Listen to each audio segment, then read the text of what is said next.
This episode of the Creep Street Podcast is brought to you by Martini Coffee Roasters. You know, people always look at me weird when I say I start off every morning with a big old martini. But then I set them straight, and I tell them I'm talking about Martini Coffee Roasters coffee. A delicious coffee made by the Martini family. They roast their coffee using a traditional method of sight and sound to roast those little babies to perfection. And they also sell green coffee beans for those home roasters out there. And right now, fans of the Creep Street Podcast can get 20% off their entire order by using the code CREEPSTREET at martinicoffee.com. Once again, for 20% off your order, use the code CREEPSTREET at martinicoffee.com. Martini Coffee Roasters, the perfect coffee to keep you creeps caffeinated.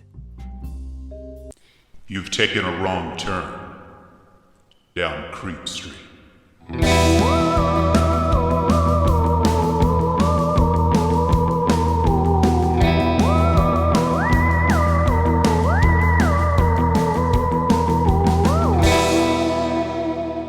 Citizens of the Milky Way, this is Maureen Bogey. And this is Dylan Hackworth. And you are listening to the Creep Street Podcast. Ooh, that's right. Now, this week is a unique week. This week is a freebie. This week does not count. Anything fucking goes. It is a weird week, but god dang it, are we looking forward to 2024? And let me tell you folks, Creep Street is only going to get bigger and better in the following year. That is absolutely true, Dylan. Couldn't have said it better myself. And we want to thank everyone for all of your love and support this spring. We will hit 4 years of doing this show. Truly insane. And now that we're in this bi-weekly, schedule, it's amazing how the show has evolved. We've got some heavy hitters coming in January. Big guys coming. We're very excited for that. And on that note, as we are creating the schedule for this upcoming year, we really want to know what you guys are looking for, what you like, what you would like to hear about. So please feel free to give us your suggestions. You can email us at creepstreetpodcast@gmail.com. You can DM us on any of our social media accounts, or you can fill out the Google form that will be linked within our Instagram account. So in our bio on our Instagram, there's a little link tree link, and in there, there'll be a Google form. You can give us any suggestions you have, but also you can just shoot them over without the official form, whatever works for you. Absolutely. And speaking of Instagram and the like, you can follow us on Facebook and Instagram at Creep Street Podcast, Twitter at Creep Street Pod, otherwise known as X. Yeah. We're also on TikTok. And of course, if this bi-weekly schedule is just not enough for you folks, head on over to our Patreon. It's at patreon.com/creepstreetpodcast, where you can get all sorts of goodies. We got some fun stuff this month, some very fun stuff coming in January for the Patreon. Yes. Really looking forward to it. So once again, that is patreon.com/creepstreetpodcast. Now, Maureen. Yeah. Today's episode is actually one we have told before, but not here on this show. That is correct, yes. We've done Chicago C2E2 a few times. It's sort of like Comic-Con. It's the Chicago Comics and Entertainment Expo. Mm-hmm. It is an amazing experience, and we're looking forward to hopefully doing it again this spring. Please, we would love to. I hope we are able to come back, and if we do, we'll let you know.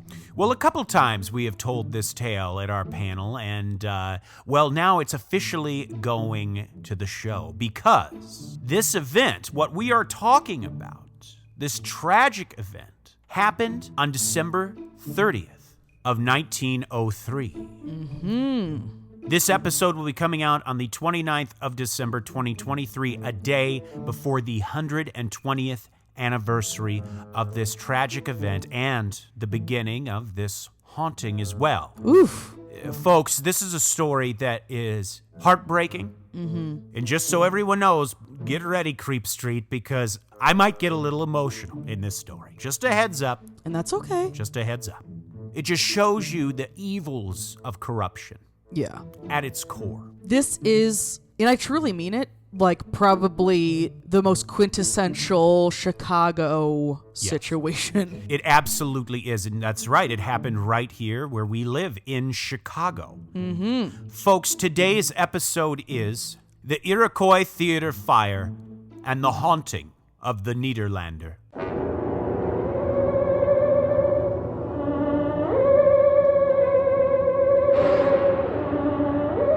yes. Well, let me hit you with my sources. My main source. Yeah.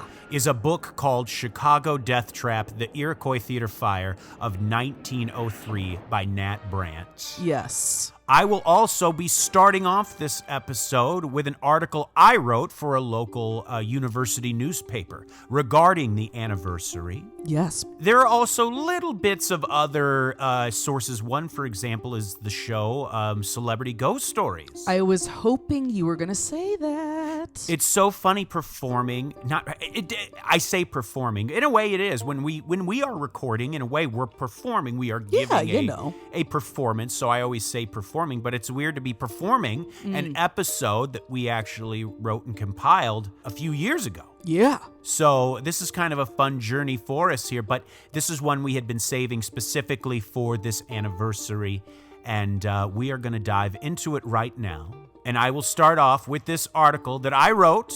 And the reason why I want to start with this article is because I think it gives a good kind of an overview of everything we'll be talking about. But because of word limits, when you're writing an article for a paper, you have so many words because they got other stories that got to go in there. I mean, come on. So this is really a very condensed overview of what we will be dissecting. And of course, if you want the deepest of dives, I highly recommend the book by Nat Brandt. It was an incredible read. It breaks down really the event moment by moment. So when you are reading it, you feel like you're watching it in real time. Oh my God, that sounds so good, but also very stressful, and I don't think I could handle it. Yes, absolutely. So truly, if you want to know just even deeper, I tried to condense everything into a cohesive episode, but if you want all of it, the incredible details, check out that book by Nat Brandt, an incredible read. But here we go. The title of this article is The Iroquois Theatre Fire and the Spirits That May Remain. December will mark the 120th anniversary of the Iroquois Theatre Fire, the deadliest theater fire in U.S. history. The Nederlander Theater stands in its place today, a downtown Chicago venue that has hosted many high-profile productions such as Wicked and Hamilton, among many others.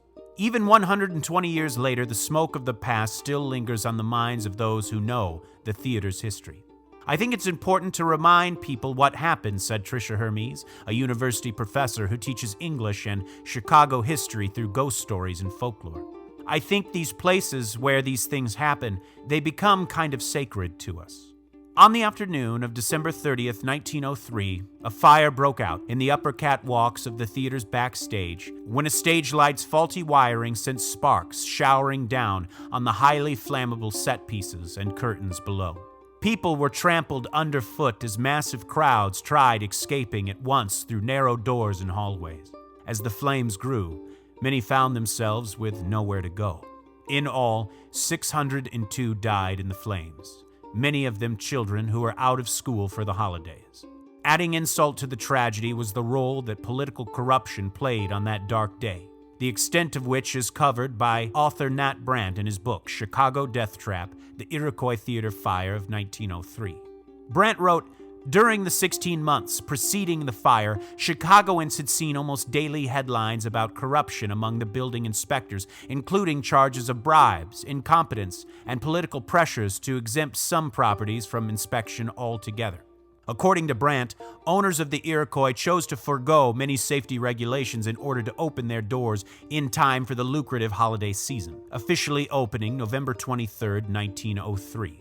On the day of the fire, the Iroquois had no fire alarms, sprinklers, or any sort of water connections. Fire escape stairs were not installed on the building's exterior overlooking the alleyway.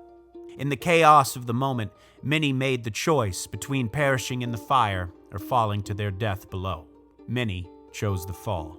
The only arrest made after the tragedy was a pickpocket caught taking items off the dead.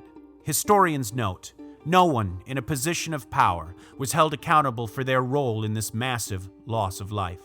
Not the building owners, not the inspectors, and certainly not the politicians. The event would forever change building and fire safety regulations in Chicago and across the country. Did this city truly learn its lesson? Not that well, Hermes said.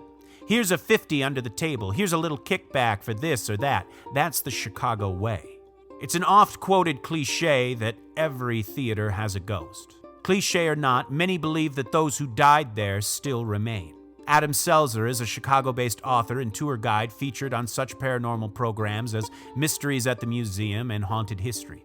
He also spent time in the palatial Nederlander, learning its history and the spooky tales attached to it. Theaters are big, cavernous buildings, often full of dark hallways and weird noises, Selzer said. If you ask a theater person for a ghost story, there's a pretty good chance they'll tell you one. Selzer was present for several ghost hunts at the theater about 15 years ago during the production of the long-running hit musical Wicked. According to Selzer, the cast would often report the most haunted area of the theater seemed to be the bathroom and the dressing room of the actor who played Bach. The toilet would flush by itself, and then they'd hear a little girl giggle, Selzer said. I was nowhere near that dressing room at the time, but I did think I heard a giggle in an empty alcove one time. Haunted or not, the tragedy of the Iroquois Theatre fire left an indelible mark on the city. And in these last few months of 2023, if you happen to find yourself catching a show at the Nederlander, revel in the architectural beauty of the place, just as those who were there before us did. And as you turn off your cell phone and refrain from flash photography to respect the actors on stage, take a moment in kind to think about those who perished there 120 years before. Some may be there to enjoy the show with you. Well, very well done, Dylan. Well, thank you very much. And like I said, why I wanted to read that first is it is kind of an overview because we are going to get into the horrifying, heartbreaking details of how something like this could happen. Yeah.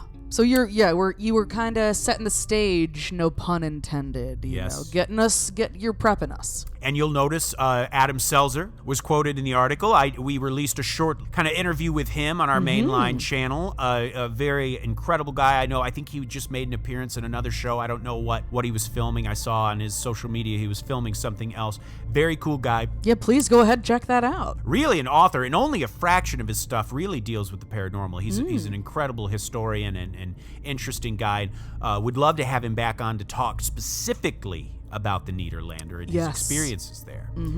But as you can tell from what I said, this is a story about corruption. Oh, yeah. The horror of this is truly laid at the feet of those who were in power in 1903 in this city. You're going to notice a lot of similarities. Especially, you're going to notice a lot of similarities to another tragic event that would happen 9 years later, and that was the sinking of the Titanic. It's almost weird when you notice the similarities.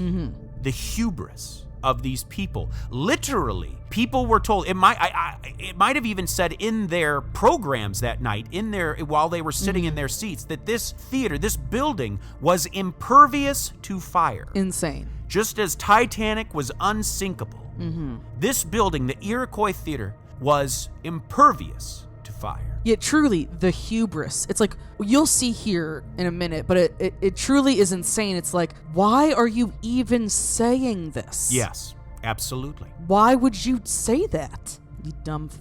I know, you're just even if you did have all the safety precautions there, it's like getting in a car and being like, I'm the best driver in the world and I will never get into an accident. Right. It's like, why would you say that? It's like, why would you say? I don't know. And also, it's like, it's not true. Like, just because you say it doesn't make it true. So it's like, it is truly dumbassery, and it drives me fucking crazy. So as you can probably tell, Chicago has a very difficult history with fire, as we know. Yeah. The horror of the Great Fire of 1871 was clearly not the only fire-based disaster in the city's history. Growing up in the area, I truly had a very big fear of fire, and it really sucks that the soccer team is called the Chicago Fire. I know, it's kind of It's goofy. a lot. It's tough. But anyway, back to you. Right downtown in the Loop is where you will find some of the city's largest, most beautiful, and celebrated theaters. There's the Chicago Theatre, the Goodman Theatre, the Palace Theatre, and of course, the Nederlander Theatre. Well, before it was renamed the Nederlander Theatre in 2016, for the first 90 years of its life, it was known as the Oriental Theatre, which was built in 1926. Well, when the theater was built, it was built right on top of a theater that stood there. The subject of today's story, the Iroquois Theatre, the site of the deadliest theater fire in U.S. history. And what's interesting is it's so hard not to think of the Nederlander as the same building, because it's an interesting study in what does it really mean in terms of a spirit's relationship to a location. Right. So in a way, we're talking about two separate buildings. During the show, if I refer to them kind of as the same building, if I say this happened in this building, it's just because this place was built on top of, Yeah. I mean, oftentimes the actual location is what maybe has the paranormal activity or the haunting, not necessarily the structure, So Exactly. just because a house is demolished doesn't mean that, the area still houses this energy or ghosts or whatever it may be.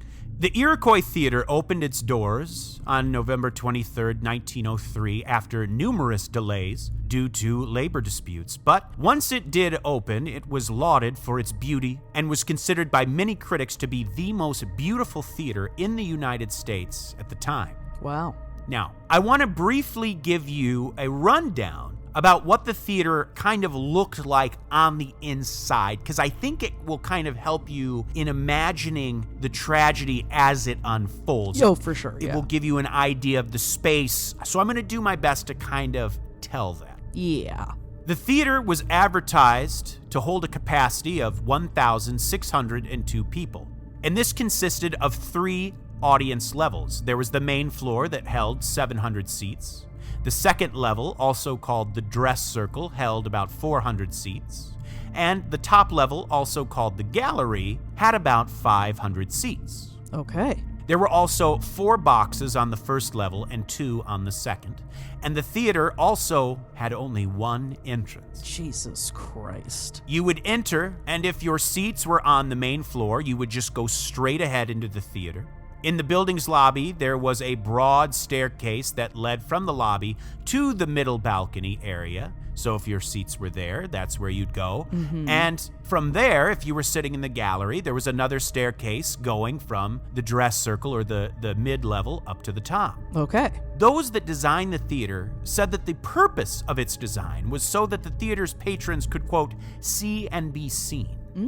No matter if they had expensive box seats or they were up in the nosebleeds, the purpose was a blending of all economic statuses. Okay. This was something going on in architecture at the time, and we talked about it in another story that we did on that panel. There was this idea in architecture, which was a very noble idea. It was this idea of creating housing that was meant for the wealthy, also the poor, and the idea was that people of all classes would intermingle and therefore ideas would be exchanged and all this stuff. Wonderful idea. Yeah, and it was a big thing that was attempted in Chicago at the time specifically too.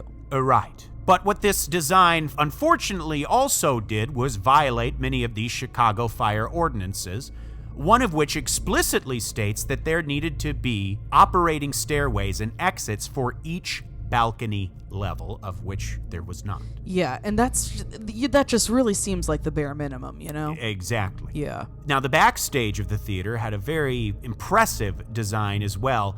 The backstage area was huge. Oh, yeah. Unusually large. The dressing rooms were separated on 5 different levels, the dressing rooms for the actors. There was even an elevator that would transport the actors from their level where their dressing room was down to the main level where the actual theater was, where the boards were. Exactly.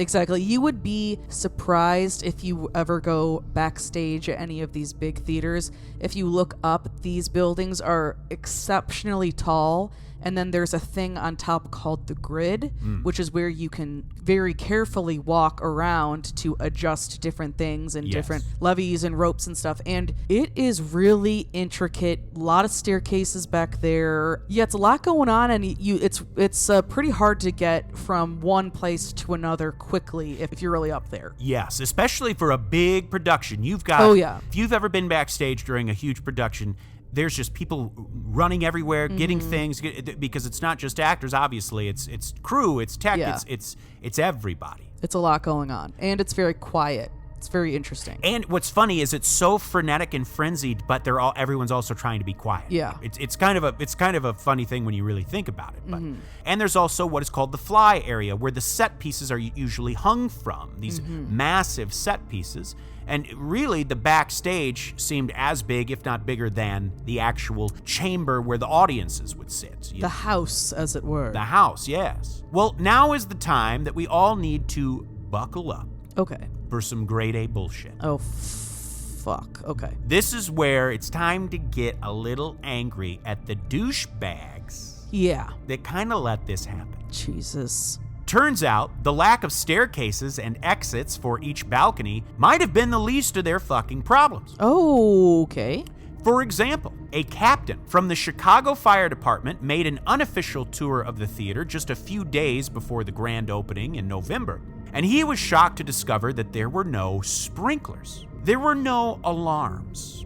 There were no telephones, not even any water connections at the theater at all. Yeah. Well, this fire captain, he reported his findings to the theater's fire warden.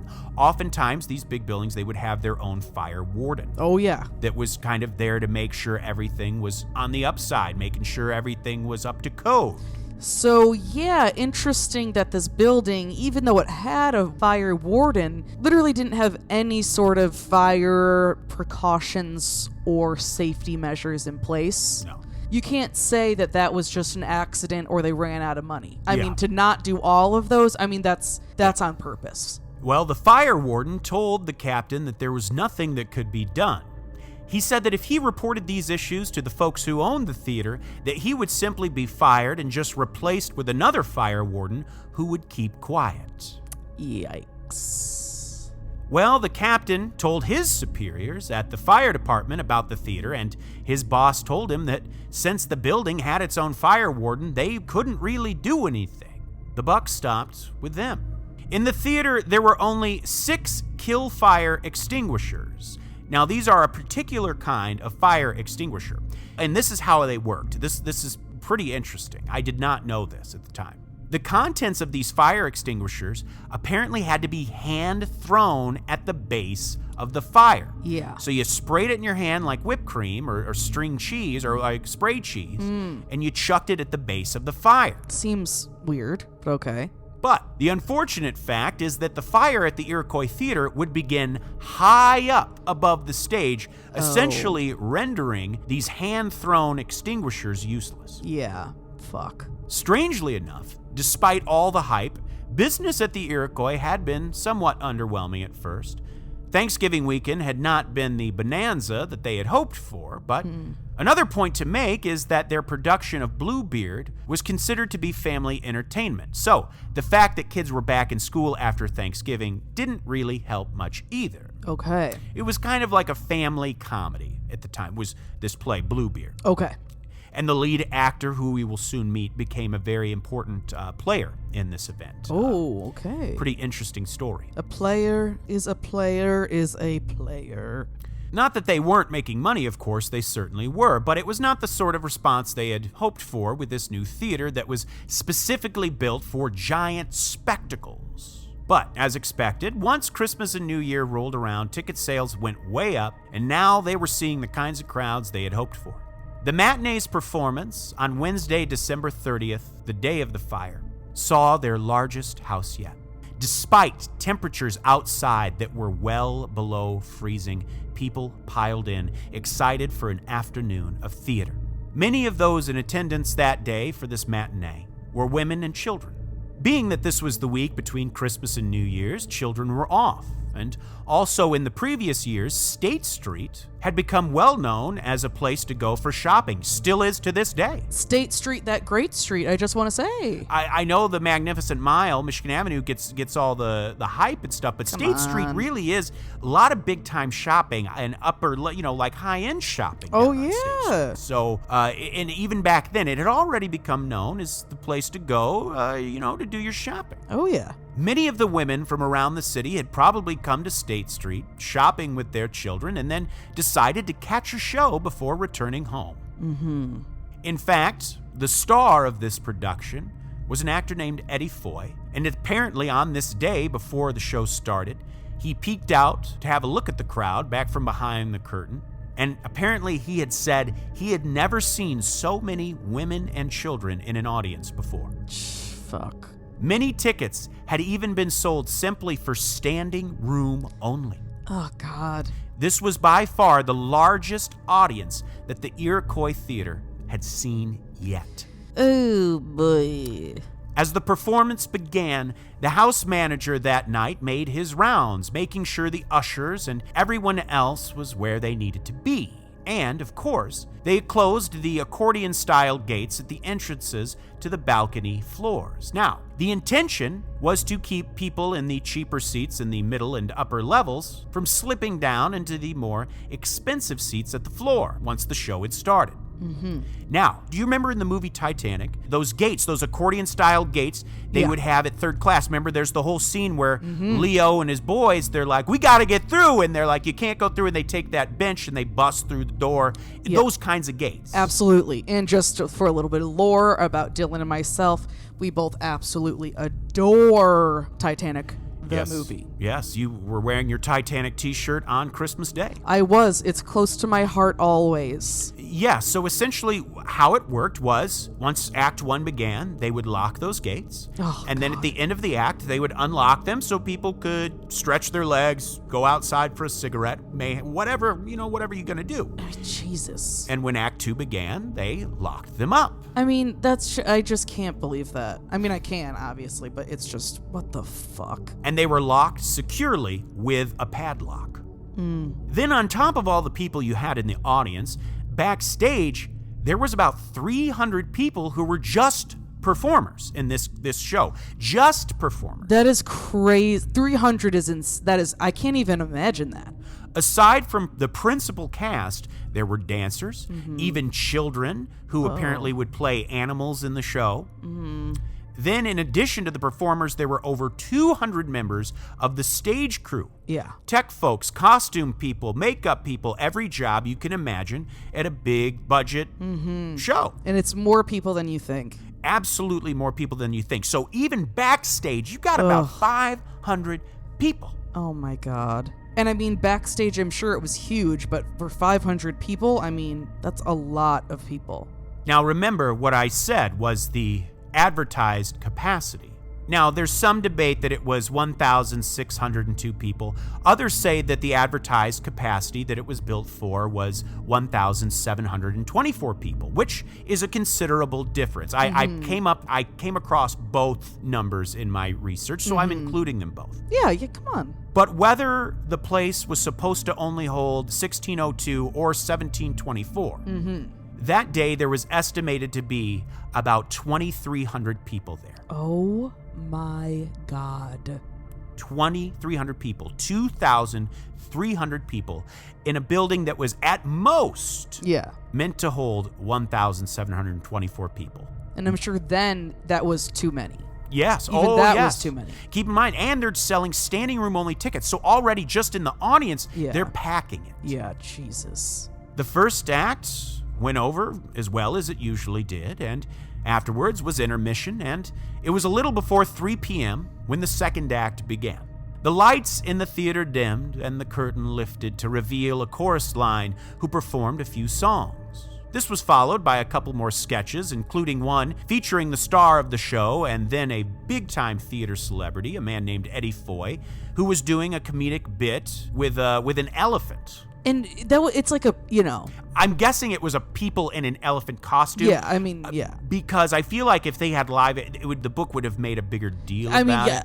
I don't even think that's possible. Right. I think it was people in an elephant costume. Yeah, it had to have been. But anyway, he's doing this bit with this elephant, So Foy finishes the scene to thunderous applause and exits the stage.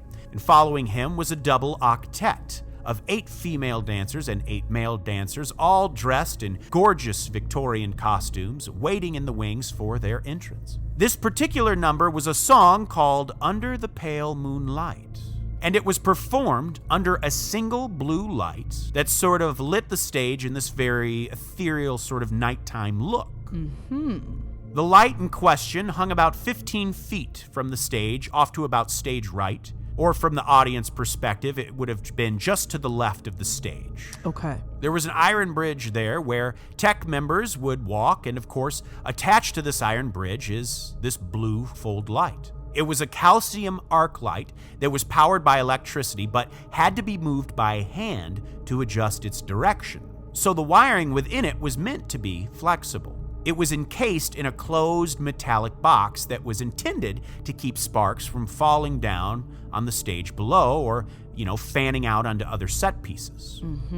These lights could apparently produce heat that could reach up to 4,000 degrees. I mean, I can't. I just can't. Now, because the wires were meant to be flexible and they needed to be flexible for this particular production, they had taken off the casing that keeps the wires enclosed. Oh, God. It's like just the perfect storm of absolute horseshit. Yes. Operating the light this evening was a man named Patrick McNulty. He aimed the floodlight to where it needed to be on stage and then, for whatever reason, stepped away from his post.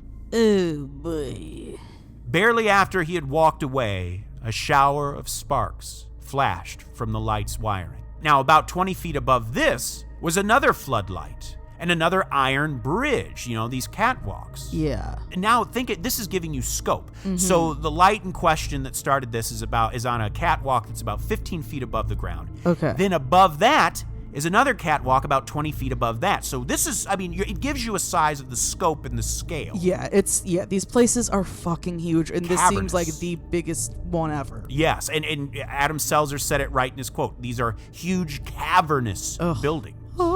And these lights that were up on this higher catwalk, they were not in use at the moment because the only light needed for this particular number was that one below them, the one that is now shooting out sparks. But the stagehand who was up there 20 feet above it saw the flash and watched in horror as flames began to crawl up the back of the scenic curtain. As the flames began to spread, so did tensions of the folks backstage. The dancers who were waiting in the wings for their entrance were so focused on their entrance and the number they were about to perform that a lot of them didn't even notice what was going on.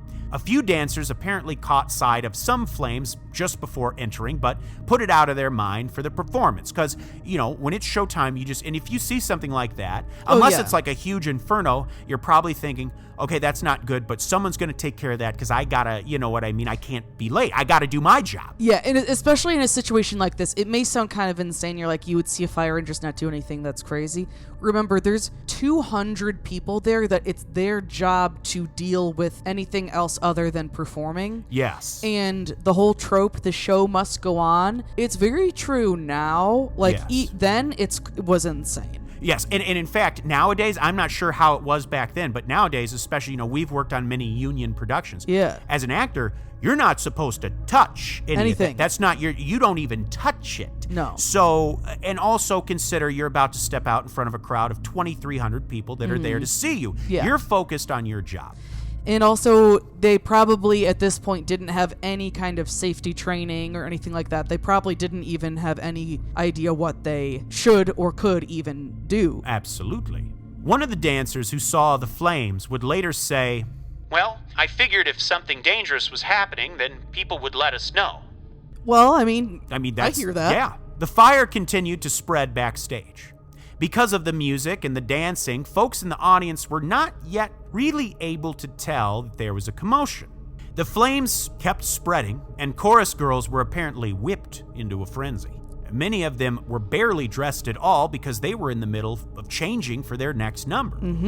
The man in charge of the switchboard, which operated many of the lights and curtains, was trying to lower the asbestos curtain when a bunch of flaming materials dropped down right in front of him onto the switchboard, which was then followed by the sound of electrical pops.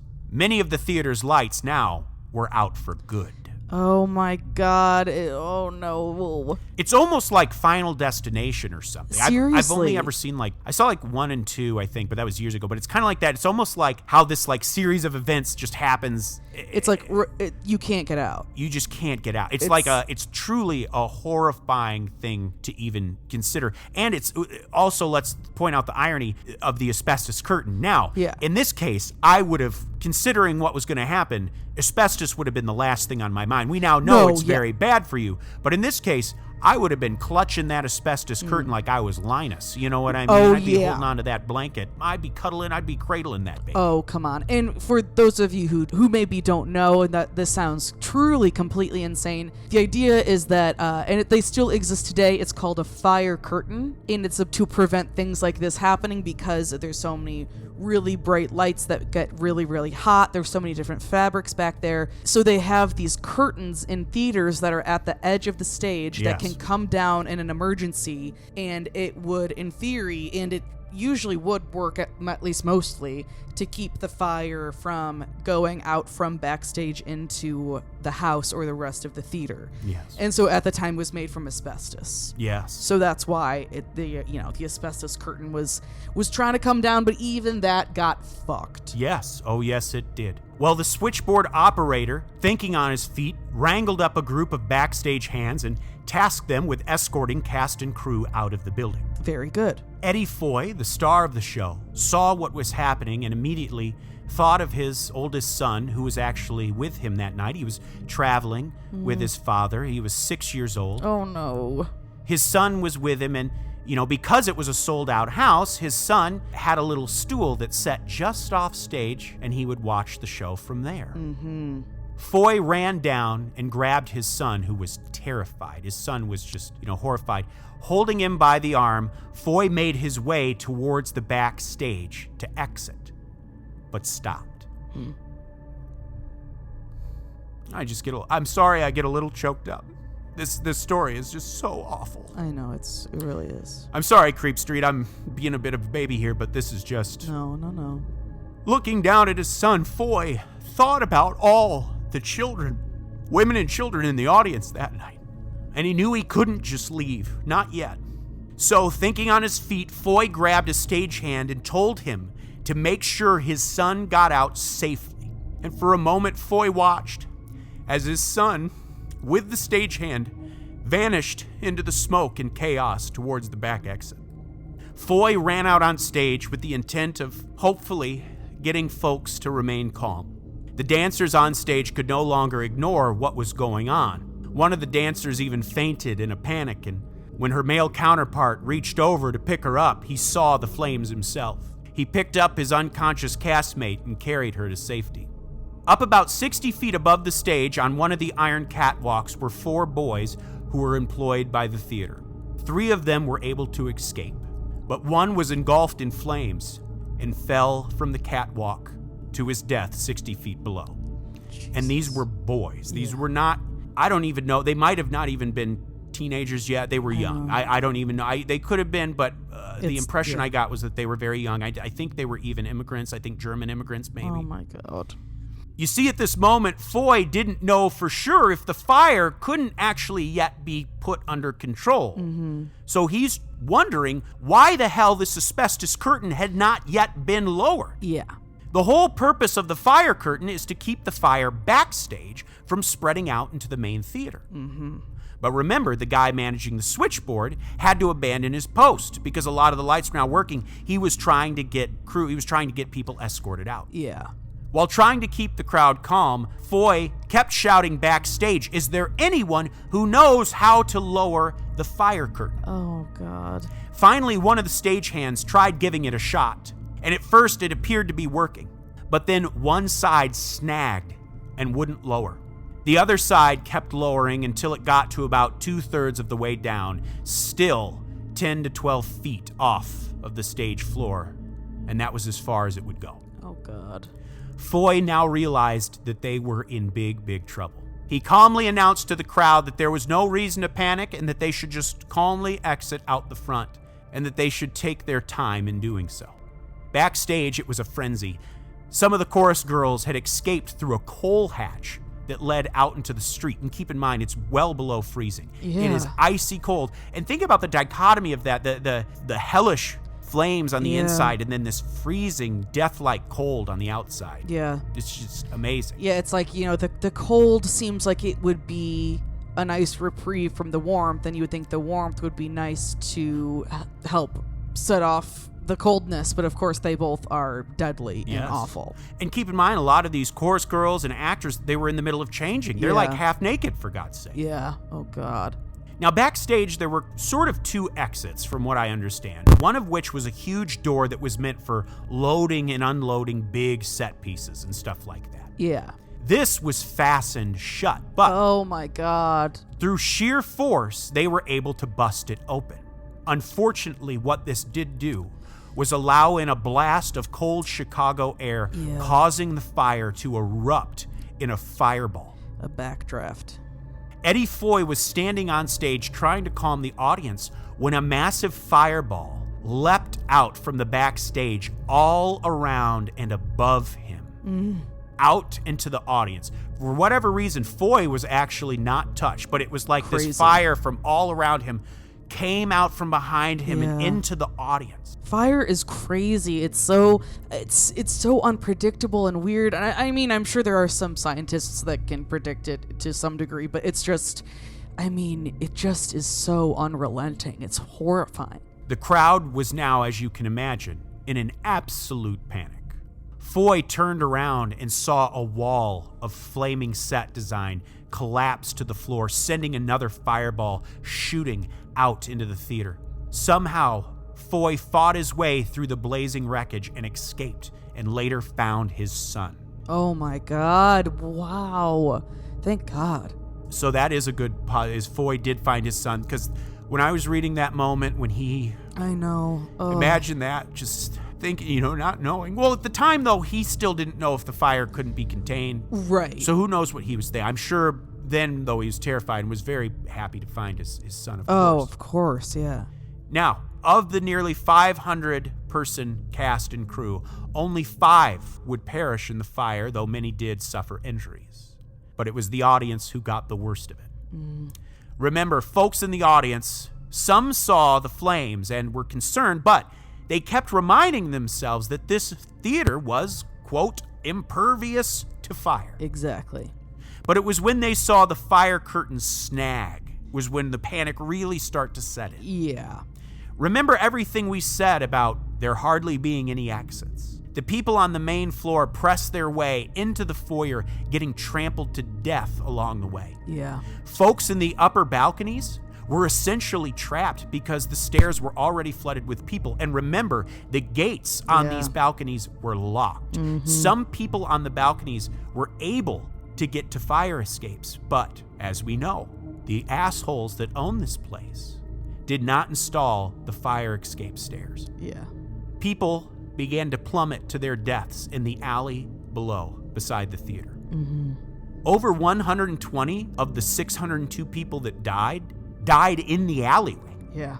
In total, 602 people, as I said, would die in this event. Just to put this statistic into perspective, the Chicago fire killed roughly 300 people and left 100,000 folks homeless. Now, obviously, awful event. And it's. I'm not trying to compare. It's not right. It's not saying that one is right. It's just. It's not saying. It's not like I'm ranking tragic events. Yeah, you know what I mean? Exactly. But just to put this in perspective, the fire we're talking about was one building, yet had twice as many casualties. Insane. Here's some more bullshit. Because the alarms in the theater had not been connected, no alarm went off. Yeah. Not a single alarm went off until one of the stagehands went and pulled a manual fire alarm at a building a few blocks away. Oh my God. He had to run to another building to pull a fire alarm just so people would come to that area. And hopefully notice that it was at another building. Like, that is, what the fuck? By many accounts, by the time the fire department had arrived, the fire had already nearly put itself out. Ugh. When they opened the front door, smoke billowed out, and they were struck by the hushed silence in the theater. And as they entered, they found bodies upon bodies all around them. And here's one more cherry to put on top of it, and I already mentioned it in my article that I read. But just to put one more cherry on top of this shit Sunday, for all the heads that deserve to roll for this tragedy, only one arrest was made.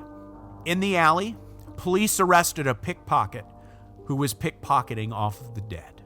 And I mean, sure, not a nice thing to do. Yeah, I mean, of course. However. But I think we have bigger fish to fry in this case. Absolutely disgusting. Heinous.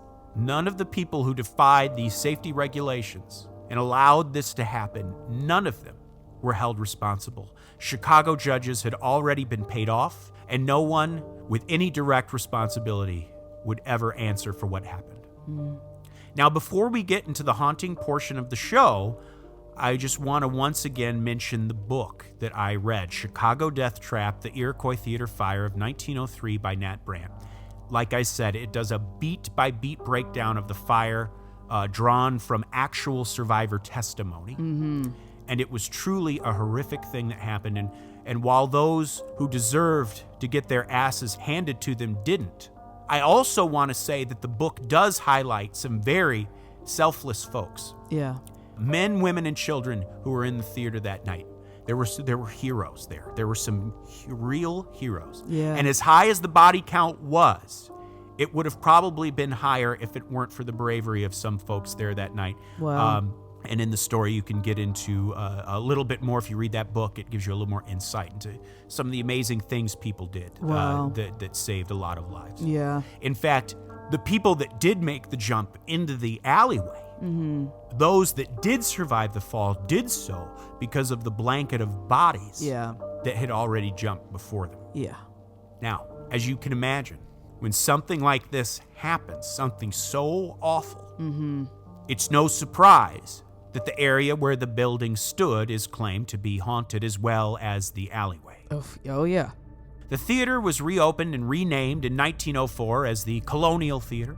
Then in 1925, that building was demolished, and in 1926, there was the grand opening of the Oriental Theater, which is how it would remain until it was renamed just recently. So the building, it was torn down officially in the 20s. So this is a new building we're talking about here. Oh yeah. And, of course, the alley that has now become known as Death Alley is still there. And it seems like every production that has happened at the Nederlander since has had run-ins with the supernatural. Of course. Actors will be on stage rehearsing only to look up and see shadowy figures watching from the balconies. The occasional giggle and even scream will be heard from time to time, as well as the smell of smoke. Remember, Adam Selzer, in the article I wrote, said he heard that giggle. And oftentimes you will hear children giggling, like children playing, because as we know, lots of children. Yeah. In fact, one of these experiences was talked about on a TV show called Celebrity Ghost Stories. You see, in the mid-2000s, Saturday Night Live alum Anna Gasteyer was performing as Elphaba in the run of Wicked. And Anna Gasteyer is amazing. An amazing talent. She, if you remember. SNL aside, she is, I think she's touring right now just on her own, kind of doing a musical show. And she's an incredible singer. Now I think she's doing that show called American Auto or something like that. And she, on SNL, she was really known for the music teacher couple she was with Will Ferrell. And the Sweaty Balls sketch with Molly Shannon and Alec Baldwin. I think she also would do Martha Stewart. Yes. She was wonderful. So good. Incredible talent. And even if you don't know her name, if you Google her, you've surely seen her. You know who she is. She's wonderful. I remember I was in high school and went on a field trip to Chicago, and we saw Wicked. It was actually a Wednesday matinee, the same as when the fire had happened, and we got to see the wonderful Anna Gasteyer as Elphaba. I think you did too, right? Yeah, I saw that same show, not that same day as you, but I saw that same show in Chicago. But I think when I saw it, it was Anna Gasteyer's understudy that went in, but she was great too. Yeah. But here is her experience, and it was a very interesting one. And like I said, she had told this on that TV show, Celebrity Ghost Stories. Much like the Iroquois in its day, the Nederlander Theater is obviously absolutely gorgeous in aesthetic. Obviously today, much better designed and capable.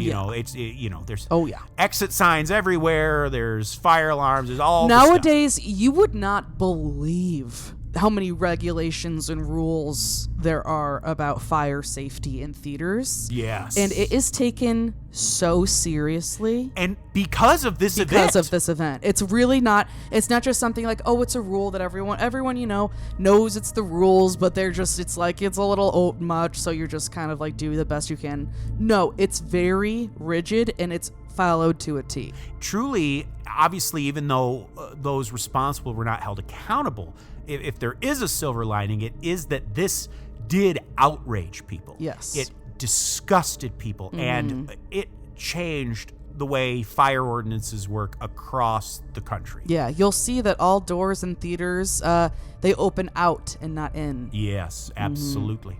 But yes, the Nederlander today is also incredibly beautiful, incredibly well designed. Gasteyer describes its beauty as sort of being twofold.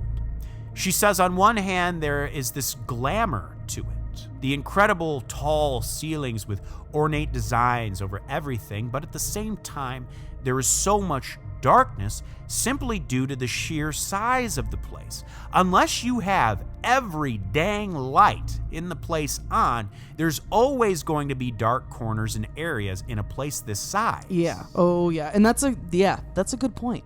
But it was the alleyway, or death alley, where Anna says she felt the most uncomfortable. In fact, in the show, she describes it as one of the worst environments she had ever been in terms of intuition. The alley itself, of course, it's fine. It's if you didn't know the history, it's a spacious big alley because it's meant for loading and unloading things, and right. But it's an alleyway. Yeah. But she had always had this bad feeling about it. And keep in mind, she didn't mean bad times in terms of her experience with the show. Right. It was just her intuition sensing these things. It was just very overwhelming. Yeah.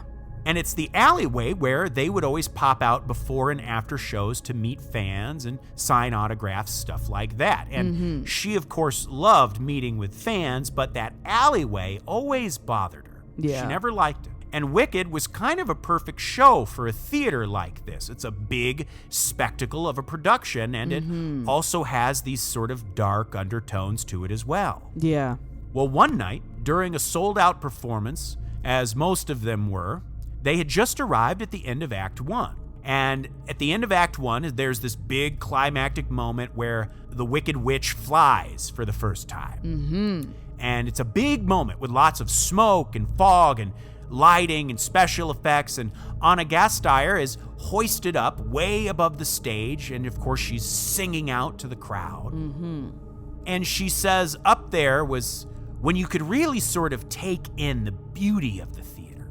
And she's up there and she's singing to this full house, and she's looking around at the audience and from side to side, and that's when she notices people standing in the wings just off stage. Now, she says, of course, there's always lots of people working backstage. This is a huge production. Yeah. Oh, yeah.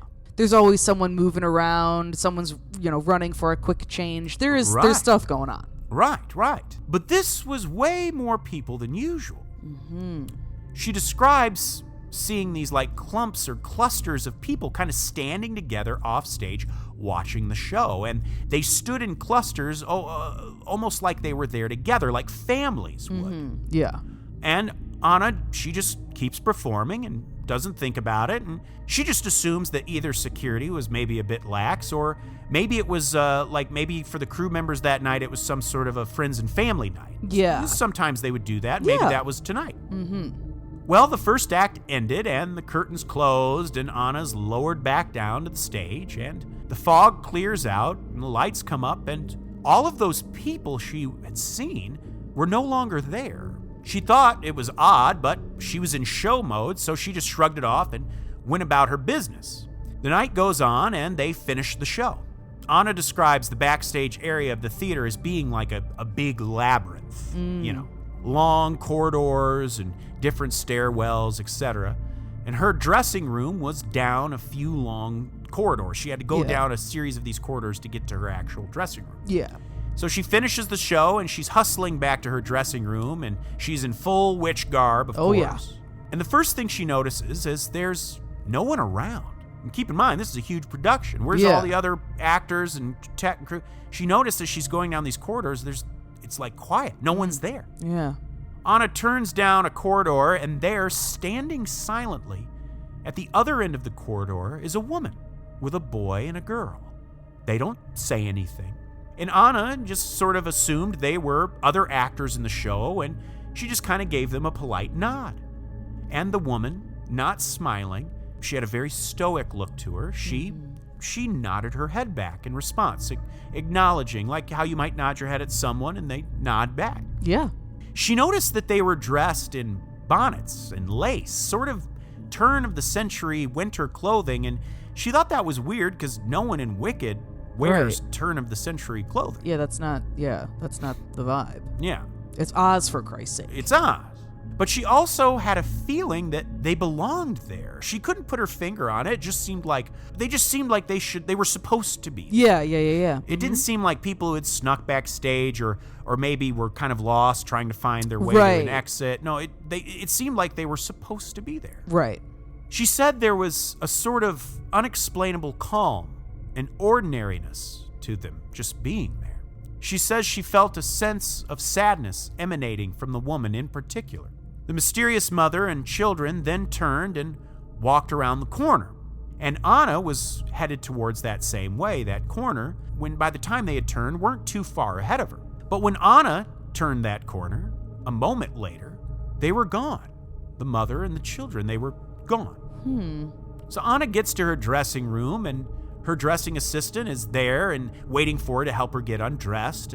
And Anna said that she had just seen a strange family in the hallway and asked how they got in there. And her assistant nonchalantly said that they were from the fire. Anna had not heard about the theater fire, and it turned out that same week was December 30th, the anniversary of the tragedy. Wow.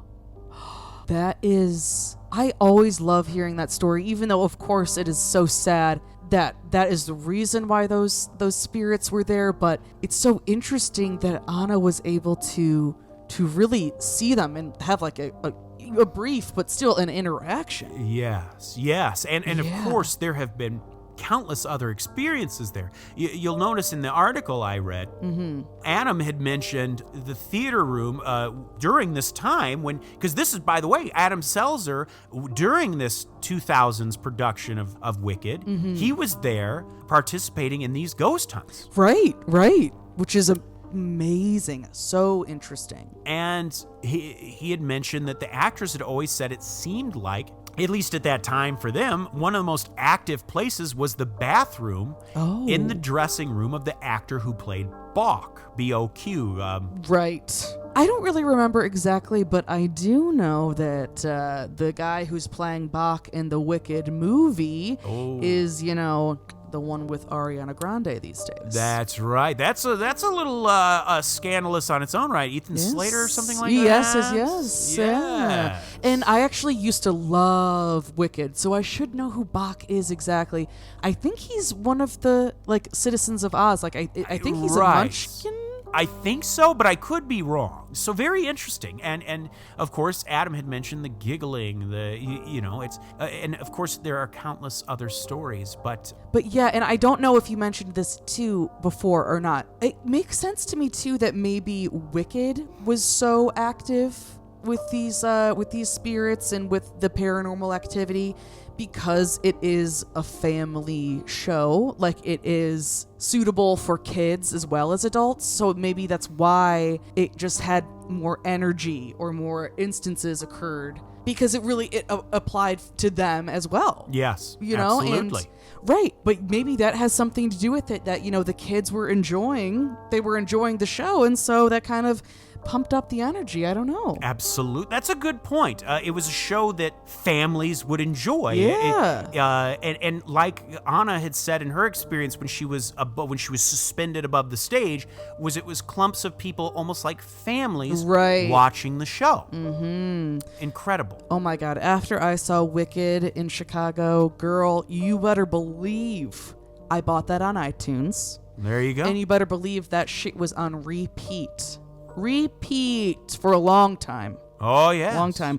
Good stuff there. But Dylan, wow, what a absolutely horrifying, yet very interesting and illuminating, but just terrifying, awful story. But you did a great job of telling it, and thank you for opening up your heart and being vulnerable. We're all there with you. Oh, well, thank you so much. And thank you for such a wonderful episode. Oh, thank you, Maureen, and I'll tell you what. What? I got a list of names of people I wouldn't mind going to Oz with. Okay, talk about it. Folks, give it on up for our top-tier Patreon subscribers. Of course, the Dream James Watkins, the finished face Via Lungfist, the Madman Marcus Hall, the vivacious Vicky McHugh, the tenacious Teresa Hackworth, the Heartbreak Kid Chris Hackworth, the oh-so-suave Sean Richardson, the British Bone Breaker Bex Martin, the notorious Nicholas Barker, the terrifying Taylor Lashmet, the Count of Cool Cameron Corliss, the Archduke of Attitude Adam Archer, the sinister Sam Kiker, the Nightmare of New Zealand Noeline Vivilli, the loathsome Johnny Love, the carnivorous Kevin Bogey, the killer stud Carl Staub, the fire starter Heather Carter, the conqueror Christopher Damian Damaris, the awfully awesome Annie, the murderous Maggie Leach, the Sir of Sexy Sam Hackworth, the evil Elizabeth Riley, Lauren Hellfire Hernandez Lopez, the maniacal Laura Maynard, the vicious Karen Van Buren, the arch nemesis Aaron Bird, the sadistic Sergio Castillo, the rapscallion Ryan Crum, the beast Benjamin Huang, the devilish Chris Doucette, the psycho Sam, the electric Emily Jean, the renegade Corey Ramos, the crazed Carlos, the ghoulish Gert Hankum, the antagonist Andrew Park, the monstrous Michaela Schur, the witchy wonder J.P. Weimer, the freaky Ben Forsyth, the barbaric Andrew Barry, the mysterious Marcella, and the hellacious Gail Hoffman. Incredible stuff. Thank you so damn much to our top tier Patreon subscribers. We love you all so much, and we are grateful for you. We are grateful for everyone that gives on our Patreon. Gosh darn it, we love you. And if you want to be like them, you can check that out at patreon.com. But all of our listeners, every single one of you out there right now, we love you. Thank you for listening. Your support means the world. And we would just love it if you would spread the good word of Creep Street. Tell a friend about it. Tell your family about it. Post about us on social media. Give us a like, a rate, a subscribe, a review, anything like that. We see it, it means a lot, and it really helps. It helps make the show get better and better. Absolutely. Also, keep in mind, just because of the busyness of the holidays and everything, there's still some time to get in those listener stories. That's right. We haven't done it yet. We have not recorded it yet. So please get those in. We want to get you in there, baby. Please, please, please. Citizens of the Milky Way, my name is Dylan Hackworth. I'm Maureen Bogey. Good night and goodbye. Goodbye.